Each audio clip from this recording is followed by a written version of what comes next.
Welcome, everybody, to another episode of Amplify Your Business. Today, we're going to be talking about startup businesses. And with me today is Zack Storms. He is the founder and chief organizer of Startup TNT here in Edmonton, Alberta.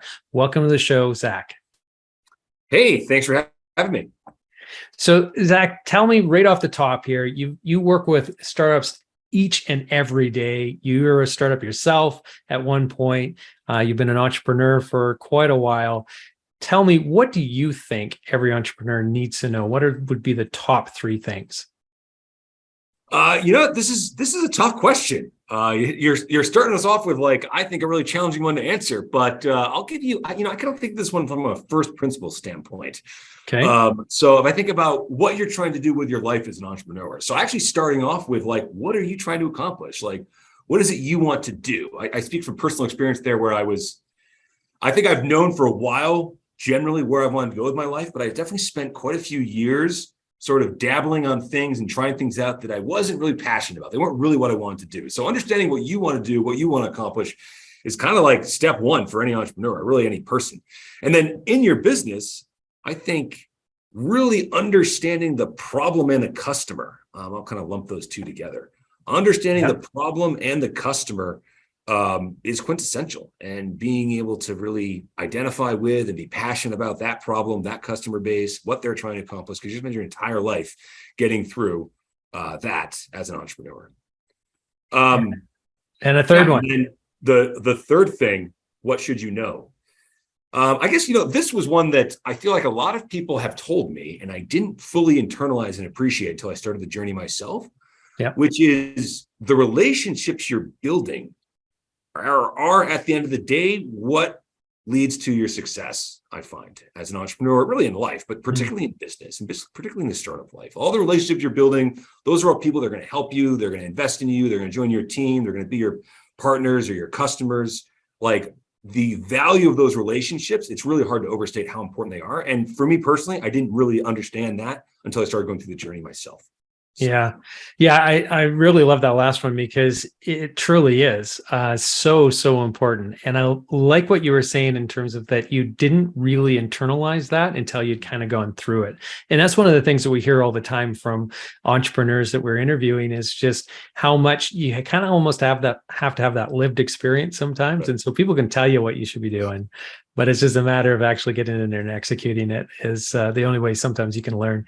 Yeah. But with this podcast, we're hoping that, people listening to this will be able to take some of this, internalize it. And when they're hearing the same stuff over and over from different entrepreneurs, hopefully it'll sink in a little bit more. And that one is one of the big ones. So, and speaking about relationships and building relationships, Startup TNT is something that is completely about that experience, about connecting people, about building relationships and connections within the startup space. And now you have the investors coming in and everybody else, right? So it's a full-on ecosystem there. Why don't you tell us, I guess, what was your, the reason why you started this? What was the impetus behind Startup TNT? Yeah. Okay. Awesome question. It's all very personal for me too. I might go back to the 1 to 2 year period before I launched TNT, where I was working on building my own companies. I'd finished a PhD. I was finishing up an MBA. I spent my entire life in academia, and I was a really good student. And this was now Zack as a professional person trying to go out and do things. And honestly, the journey, like many entrepreneurs, wasn't that smooth. And I was trying things out. They weren't really working, or they weren't working the way I thought they were. I felt kind of stuck in this early stage of the business idea where you have an idea, you're trying to validate it with the customer, and then you kind of realize it's not really working out quite right. And honestly, I was getting a little bit lonely and depressed on that journey, feeling disconnected and feeling a bit like a failure. I'd done a PhD and an MBA, and now I was a failed entrepreneur. At least that's how I thought at the time. In retrospect, it's all part of the learning experience like we're talking now. But when you're in it, it definitely feels very painful. Yeah. In fact, on a very personal level, I actually went to see a doctor at the time because I was having what I thought were concussion-like symptoms. And I thought that maybe I had a concussion recently that I couldn't remember, or something was going on. And the doctor was like, "There's nothing wrong with you." And it was at that moment that I kind of realized, oh, this is stress and depression from being so stressed out about trying to build a company and not enjoying my life. Interesting. Having my values all out of whack. So I kind of went back that whole relationship concept and was like, the point of what I'm trying to do here is just have some fun and make friends with great entrepreneurs and help build great companies here in Edmonton. And so I have a PhD in chemical engineering. My supervisor used to take us out for drinks every single Friday. Did that for about 5 years, all through my PhD. And I said, I want to start doing that with other entrepreneurs. Every single Thursday, I want to meet up with other entrepreneurs, other scientists, other investors. I want to build a relationship with them. I want to join their companies if I need to. I want to help build great startups. Like, this is what life should be about: meeting great people, building great companies, not going through this journey lonely by myself, feeling depressed. So I launched the happy hour. I called it Thursday Night Tradition, Startup TNT. That's what TNT stands for, Thursday Night Tradition, on May 16th, 2019, my 35th birthday. And we've been meeting every single week ever since. This is actually week 176 today. And from the very beginning, I wanted to be about building relationships and entrepreneurs meeting each other, entrepreneurs meeting investors, things kind of happening organically over good times and good conversations at a brew pub, because I really like beer. But I also was very much interested at the very beginning to address the problem of how do we help raise more money for these startups at these early stages, and how do we get more local investors, more people with the means to invest in our local entrepreneurs. And so the happy hour was like the starting point. But then what we do today beyond the happy hour is we run these investment summits, where the whole goal is to actually raise money for a local company, bring new investors into the community, and the investors work together as a team to select a company for investment. So, the inspiration was on a very personal level, I guess on a few levels. On a personal level, it was I wasn't enjoying my life and I wanted to meet other great entrepreneurs, but I also wanted to be investing in great entrepreneurs. And I wanted to do it with more people. So I invest myself with the other investors at the table. So that was kind of like two levels there that support my personal needs. Well, and what a journey, right? Because I mean, this is amazing where you've gotten to in such a short period of time. So 3 years, right? Yep. It's been 3 years. Just over 3 years since the first happy hour, about just over 3 years. Yep. Yeah. And through COVID and everything else, which would have limited a lot of that ability, but it's really quite remarkable, because you've created this place that now we have all these businesses that are being fostered out of it. So how many, I don't know what you'd call them, graduates of Startup TNT? What would you label the people who? Sure. Well, here I'll answer that question by giving everybody a quick summary of how it works. So we usually get, let's take Edmonton as an example. We'd run 2 summits a year in Edmonton, and we usually get between 25 and 35 applications. And then the investors, we often have about 25 to 35 investors as well. So the investors screen the applicants. We select a top 20, and that top 20 go through due diligence. And every couple of weeks, some get eliminated, some move forward. And at the end of it, there's this big public event called the finale, where the top 5 companies pitch and the investors make an investment decision live at the finale. Yeah. As a minimum, we go into 1 deal, but actually every time we've done it, we've seen at least 2 or 3 deals happen, because investors get excited about multiple deals. So if you just count the deals that have happened, not everyone who's participated in the actual program, if you just count the deals, it's 50 companies that have raised $7 million from over 200 investors now. Because now we're actually operating Edmonton, Calgary, all of Saskatchewan, and we just launched in Manitoba. So like you say, it's actually pretty spectacular growth when I think back to just 3 years ago, hosting a happy hour with some friends, having some fun on a Thursday.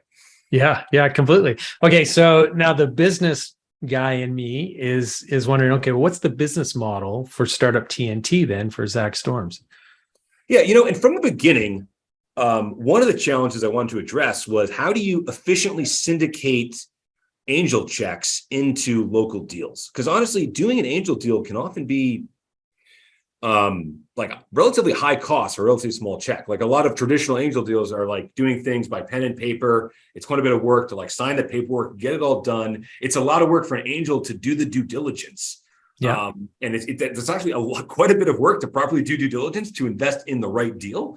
And so working together with other angels, you spread all that work out among many minds, and many different hours available from people over a few weeks. And then also we work hard to make that syndication process as friction-free as possible. So we're structured as a not-for-profit because we view all the angel deals as proper angel syndicates. The angels are doing the work. We're structured as a not-for-profit. The angels do pay a participation fee, but the not-for-profit makes most of its income through grants and sponsorship. Okay. So Yeah. long term, we are looking at launching a proper venture capital fund. In fact, we're hoping to close our first fund at the end of this year, which could then provide some additional revenue sources to the not-for-profit over time. But for now, it's basically grants, corporate sponsorships, and some program fees. Well, and the sponsorship part of it really makes a lot of sense because, I mean, you have such a unique group of people that a lot of people would want to have access to, right? And so as you continue to build that network through all the relationships and so on, now you have something valuable that you can market to people who want to be in front of those people.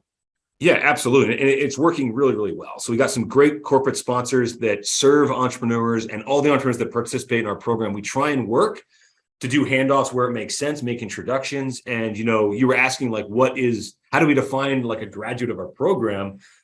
Pretty much anyone that goes through the program through the top 20 process, we like to think of as a participant and alumni, but only a handful actually get deals at the end of it. So how do we this is a common question I ask myself, is how do we make sure that we're bringing a lot of value to the majority of the companies that don't end up raising capital? So referring them to some of our partners, for example, is one of the key ways to do it.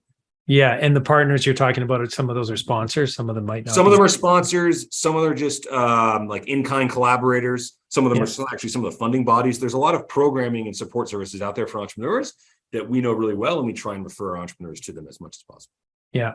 So I'm really curious because at the beginning you were saying how you were in academia and then you wanted to pivot out of that, start your own business, and then you felt like you were a bit of an entrepreneurial failure, but it didn't sound like you were, doing that for a tremendous amount of time though either, right? And so the mindset piece of it, the shift from academia to being an entrepreneur, was that something that you always aspired to, something that was in the back of your mind, or is this something that you developed an urge or a desire to become an entrepreneur because of something that happened in your later part of your life? Well, you know what? I kind of look at it as up until I was about 27, I wasn't really sure what I wanted to do. And I was quite good at academia all through like elementary school, high school, undergrad. I have a PhD, I did an MBA. Like I actually really excelled at that kind of like book learning environment. I really did. Yeah. I enjoy writing, I enjoy reading, I enjoy learning things. And so really excelled at that. But when I came to finishing my PhD, I was about 27 at the time. This was like roughly 10 years ago.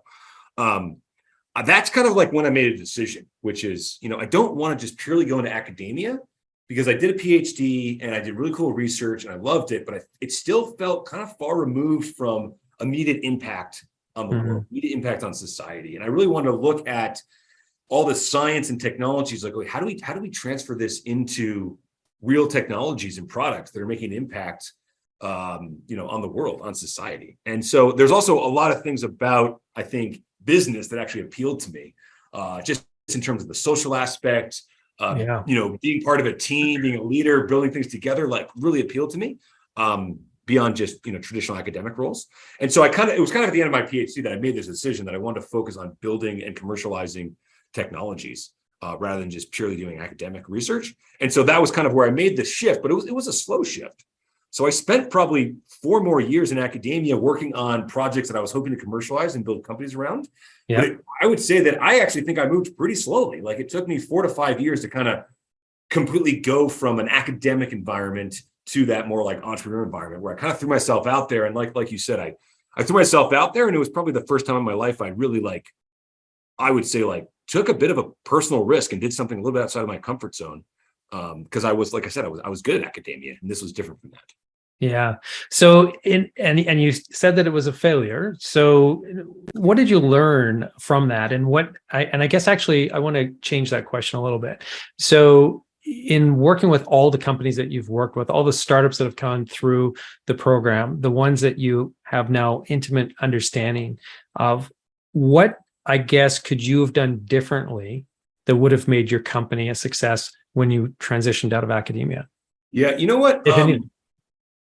It's interesting. Like the companies were failures, but I don't in retrospect, I wasn't a failure. This is part of the process. You know what I mean? And maybe this is I like that. It's I was personally not a failure. This is part of the journey. It's like, in academia, like maybe you fail a class en route to getting your degree. In entrepreneurship, you might go down the wrong, you go down a road that doesn't work before you find the one that does. And so I think that was probably the situation for me. I think in retrospect, I probably could have arrived at the conclusion that these companies weren't working right for me sooner than I did. I could have arrived at the conclusion that I was taking too much of an academic approach to building my business and not an entrepreneurial one. And so it probably took me about 2 years, I would say. Like if I think back to my life, there was about 2 years I spent really trying to build a company or a few different companies, and they weren't really working. It would have been nice if I gotten through that in 6 months or 1 year rather than 2. But I don't know. I don't know how realistic that was.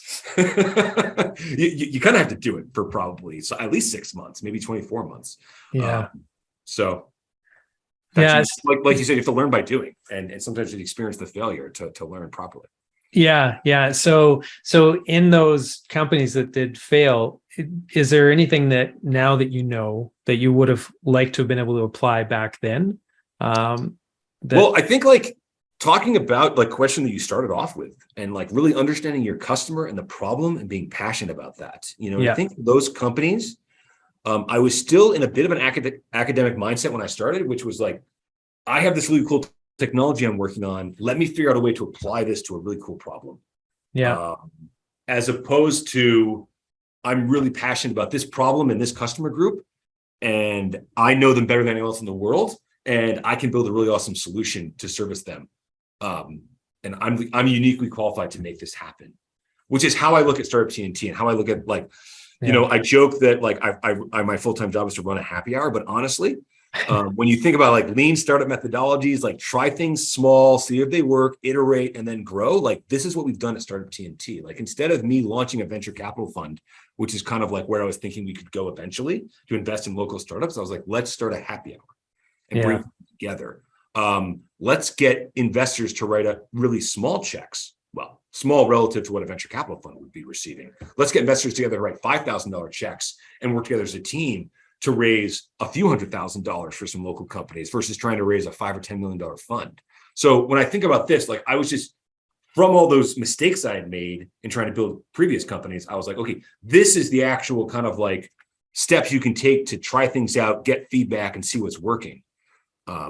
And so I do actually look at all of that as actually good training for when I finally launched Startup TNT, the thing that actually worked for me. So like, it's almost, I don't want to say everything happens for a reason, but that's sometimes how it feels. It's like you had to go through that, and then the timing kind of worked out to launch Startup TNT on like a personal level and just kind of like what was going on in the community at the time. It was actually just really good timing. Yeah. So just peeling back, I guess the curtain a little bit to those early days when that first came to you that you wanted to do the happy hour, and that, did you have a vision for what the company or the organization was going to be then, and that it was going to eventually be something where you do have a fund that you can support entrepreneurs with some direct investment and so on, as well as the rest of the programming? Or was it more, I need to socialize, I need some relationships, and I love, like you said, craft beer, don't we all? And so let's just gather some people who I like in a room and let's have some good chats. So I had a grandiose, somewhat amorphous vision for where I wanted to go. Okay. Which had like some key bullets, which was like some sort of entity that was part venture capital entity, part grant funding entity, part incubating and supporting entrepreneurs. Like I had this vague idea that this is where I wanted to go. Yeah. How do I somehow get there? Yeah. And honestly, I had that vague idea back when I was like 27. And I was like, I want to do something like this to help people like me that want to build, spin-off companies.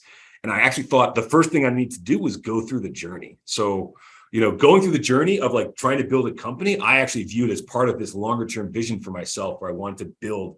So I didn't exactly know how it was going to be structured, but some sort of entity in the future. And then after doing that and like not kind of failing at building the actual companies themselves, I still had this grandiose vision, and I kind of realized like, let me start with something more practical and tangible. And I also had that personal challenge at the time, which was like, I just want to connect with great entrepreneurs. And I have the means to be an angel investor. I feel like I haven't done it as well as I could be doing it. Let me do that better. Let me meet other entrepreneurs. Like, let me just kind of keep it really, really simple. And then at some point I can build back into that grandiose vision.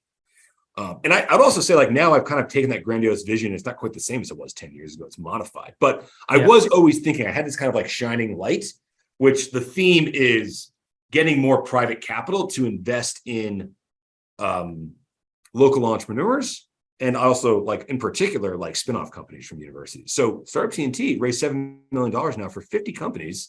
16 of them were spinoff companies. 16 were spinoff companies from, or built their technology directly with universities. So, that's where I'm talking about that entrepreneurial road for me. It's like, instead of trying to build this grandiose thing, just get people together and start writing checks. And, 3 years goes by and we've done $7 million. That's what's really incredible. Yeah, it totally is. It's so cool. And the thing that I love about your story too is that you were doing this while there's all these other organizations that have been, kind of in the similar ecosystem, but are like heavily funded, with some big government grants or investments from large institutions and so on. So I'd like to hear your thoughts on that, and just where you feel like how you carved out the space that you found yourself in, I guess, in this larger ecosystem.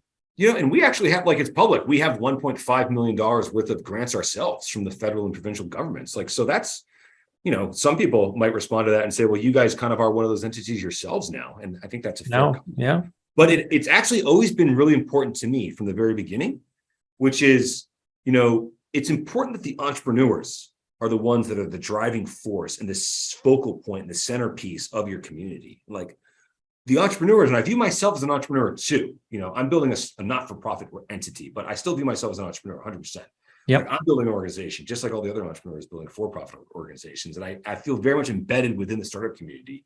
And it's just really important to me that you're always very close to the needs of entrepreneurs, and you can empathize and experience them, and you design your programs and your services to meet exactly what they need. And you really focus on something that, is a tangible problem that they're facing that you can help them solve. And so I view that for both the entrepreneurs and the investors. And so it's always been really important to us that all the things that a traditional funding organization might call a program looks and feels a lot more just like the natural journey of people building a company and making deals and investing in companies. So the happy hour is casual. I mean, you could call it a happy hour program if you wanted to, or you call it a networking event, but really at its core, it's just people getting together to build relationships over time. You could call our investment summit a formal program as well, because it is a formal program, but it's really structured and designed to be actual local angel investors working together to invest in entrepreneurs and just providing them with, like, the framework to make those decisions and some tools to make those decisions. So this, I think, allows us to be, I hope, and stay a little more nimble and really close to the needs of the entrepreneurs. I will say that I think a lot of entities don't have a different structure. They come from a different background, and certain entities, if they're especially if they're like a crown corporation or they're built directly from, like, the taxpayers' dollars, sometimes it's just like quite hard to structure entity that way to do the job that needs to be done. And that's, like, honestly, like a structural problem for the community. Well, and that's the difference that I would say, looking from the outside into your organization versus others, is that it's you nailed it, I think, with the nimble comment.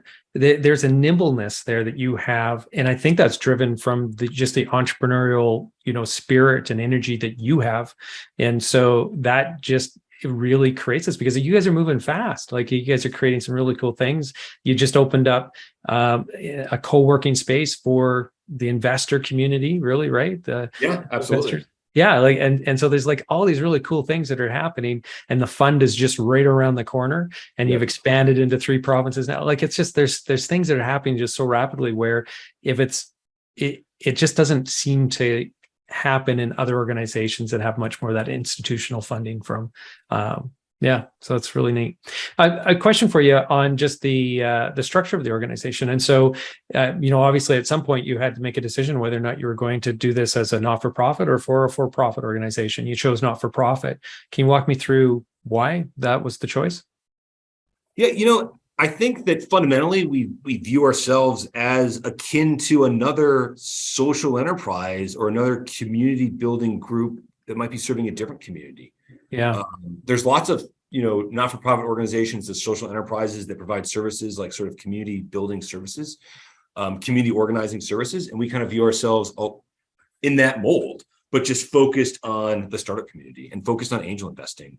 Or maybe a more direct comparison would be like, an economic development organization. Like we kind of view economic development as the goal at the end of the day, the long-term goal. So that's really the reason we did that. And I also, we could have taken a route to be a for-profit. I think that would just be a different approach and different model. But I'm really happy we're taking the not-for-profit route. I also just kind of look at like, how do we measure our success? And the ways that I think about measuring our success, like the revenue that we earn is not one of them. I'll be honest with you. Like that's probably should be more top of mind for me, but it's just like the community impact, the number of new investors we train, the number of companies that raise money with us. Like this is the things that matter to the organization. And so I think that it actually makes a lot of sense to be a not-for-profit because we're looking for, we're looking for funding bodies to make an investment in these metrics because these are the same metrics that they're trying to achieve in terms of capital invested, jobs created, startups formed. So that's I guess that was kind of a long answer. Yeah, no, and I appreciate that because that is one of the things, right, that a lot of people don't even consider, I think, sometimes as an entrepreneur is that there is a not-for-profit model there that actually could make sense or more sense for them. And so just because we're entrepreneurial doesn't mean it has to be for profit. It can still operate in a different way and still be extremely fulfilling. And obviously the impact that you guys are making is just so amazing. You wouldn't have access to potentially some of those other funds and so on because of if you were for profit, right? And so it changes the dynamic of what you can build, I think, those relationships. So I think it also I really think it sends the right message to the entrepreneurs and the investors as well, which is like we're doing this to build community, not as like a get rich quick scheme for Zack. Yeah, exactly. So what does the future hold for Startup TNT? You mentioned that the funds around the corner. You're in 3 provinces. Is the desire to be across Canada and beyond? What's the future like? Long term, the desire is to have Startup TNT locations across Canada and globally. Like that is a long term goal. And I'd say right now we're at this point where we've grown quite a bit just in the last 1.5 to 2 years from officially a team of 2 employees to now 10 employees. Yeah. And so working as a team, systematizing what we need to systematize in terms of some of our processes and how we do things. And so, structuring what are the key elements that we need to launch a new city, figuring out kind of all those details, that's what the next year looks like, and positioning ourselves for success. And I think the venture capital fund is kind of the final piece of our long-term plan that can complement and capture everything that we want to do. And so getting that fund off the ground, it's basically going to provide additional support to the companies post-investment by the angels. And it'll also play a community building role where it's building up future venture capitalists who participate in the fund and get active in the fund and sort of building out a more vibrant venture capital community that is 100% what we need as a growing startup community. So kind of positioning ourselves for growth and then launching that venture capital fund, the last kind of piece. And then, listen, we're ambitious. We want to be in 100 cities over the next 10 years. So we got to get all our ducks in a row to position ourselves for scaling. That's the guiding light. Yeah, I love it. I love the scaling that you're talking about because that's exactly what all the investors want to hear from all the companies that are coming through the program, right? So it's all about scaling. Yeah, one thing that I'm curious about, just from your perspective, and also from what you've observed with all of the entrepreneurs that you have interacted with over the last number of years, whether that was socially or whether that was through some of the companies that you guys are invested in or whatnot. What do you think is some of the biggest challenges to the entrepreneurial lifestyle that we as entrepreneurs run into? Yeah, there's a couple of the first one I think is financial. It's hard to figure out when to get that company started. And I think maybe this is also one learning I had, which is do you need to quit your job today and go start a business? There's different philosophies on this. Some people are you want to be an entrepreneur? Just quit your job and go do it and just make it happen. Put yourself out there, just get started, start selling something, start making money for yourself. And like, it actually feels really good and it's really satisfying and it's really confidence boosting to even just do that as like a consultant. That's like entrepreneurial. Like, I'm just going to, okay, I have a service I can offer. I'm just going to do this, or just make some sales.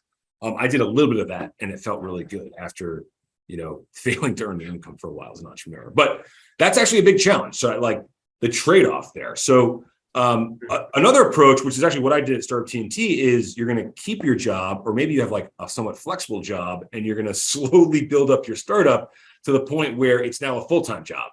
And I actually kind of recommend that approach, to be honest with you. Like, different things work for different people, but that approach is a little bit more, I think, de-risked, and it's a little bit better for your pocketbook, and it allows you to pay your mortgage and be a financial contributor to the household rather than just relying on your spouse, which is draining on the family. So I don't know, that the whole financial situation, I think, is actually a really big challenge. And then the second challenge is, as an entrepreneur, you get completely engrossed in your work, and it consumes you. It takes over your life. And so I know that all entrepreneurs experience this, where like they can't let work go. And like, how do you, for a healthy lifestyle, how do you maintain family life, personal time, because you're always thinking about your business. So it's both exhilarating and like all consuming at the same time. And that can be draining on you. That can cause problems. Well, and I know you have a young family as well. And so how do you personally balance that? Because like you said, you're very much an entrepreneur. You're building Startup TNT, and you have a lot of events, a lot of networking things that you're doing. I mean, I see you to all sorts of different things popping up, right? So you're in the news. And so how do you manage that with a young family at home? And your wife also has an extremely busy schedule too, that takes her away from the family too. So right. So my wife's a city councilor. She's often busy in the evenings at events. And I don't think I do this like better than other people. I think I struggle just the same way everyone does. But I do focus on, like, I have a young daughter. She's 6 years old. So I do focus on spending time with her after work every day. I pick her up from the daycare at 5, and I usually spend time with her. And then after she goes to sleep, I often end up having to do more work. But I'll just admit, like, that lifestyle, I feel like sometimes I kind of just do work life and family life with my daughter, and I don't do a whole lot of personal life for Zach. Like, what about me getting exercise? What about me pursuing my own interests and things like that? I try to align as much as possible. Like, I'm a volunteer ski patrol, so that's kind of a combination of personal time for me and family time, because I take my daughter with me. So like, we have similar interests, and then it becomes a family affair for the entire family, because Karen comes with me quite frequently as well. So I don't know. These are like the kind of like little tricks I like to do, which is, how can you think about everything you're doing in life and making it all aligned? But you know what? Do I check my phone too much? Yes. Do I answer work emails when I shouldn't? Yes. So I don't know. It's a challenge that we all face, but I don't have an answer for it. Yeah, and there's a part of society that kind of beats us up about that, right? A little bit, like, and I think we beat ourselves up about it too, because we feel that we're supposed to be, guilty for some of that. But it's just a different kind of lifestyle. And so it's funny, like, my son, he's 17 years old, and he's trying to figure out what he wants to do after high school, right? And so one of the comments he made to me, he's like, Dad, I don't think I want like what you do, because like in the evenings, you're often at your desk, at your computer and stuff. And it's like, yeah, that's a trade-off though, that I have, in the sense where I have a lot more flexibility in my day, where I can, as you were younger, I could be at the school participating and volunteering with different things, and coaching you with your sports teams, and doing all these different things that would have made it really difficult in other kinds of professions. And so it's that trade-off, and it's the interweaving, like you said, where a person can kind of bring the personal into the professional, and it all kind of becomes one. I don't think there's necessarily a bad thing, or that's a bad thing all the time. I think that you can do it, you can make it work. I agree. It's kind of like the modern world. That's just kind of how it works. So you just got to figure out things that work for you. So yeah. Well, very good, Zach. I really appreciate you coming down today and just talking about all of the things that are happening over at Startup TNT, the passion that you have for startups and for entrepreneurialism, and that is just, it's totally evident. I love the fact that, you just finally got frustrated and just said, I'm just going to do a social, and it's become this amazing initiative, this amazing organization that is just going to put such an impact on our local community, but all these other communities that you're going to be touching as well as you guys continue to expand. And so I applaud what you're doing over there. I'm a really big fan. Well, thanks so much, Lance. And I want to give one plug to upcoming events. So October 6th, Top 20 Pitch Night. Encourage listeners to check us out. We'll be in Edmonton, Calgary, Regina, and Manitoba. Winnipeg, Manitoba. So simultaneously? Simultaneously. Pitch nights for top 20 companies in each one of the summits from those regions. Okay. And then the finale is November 17th. So if you go to startuptnt.com, you can find all the information.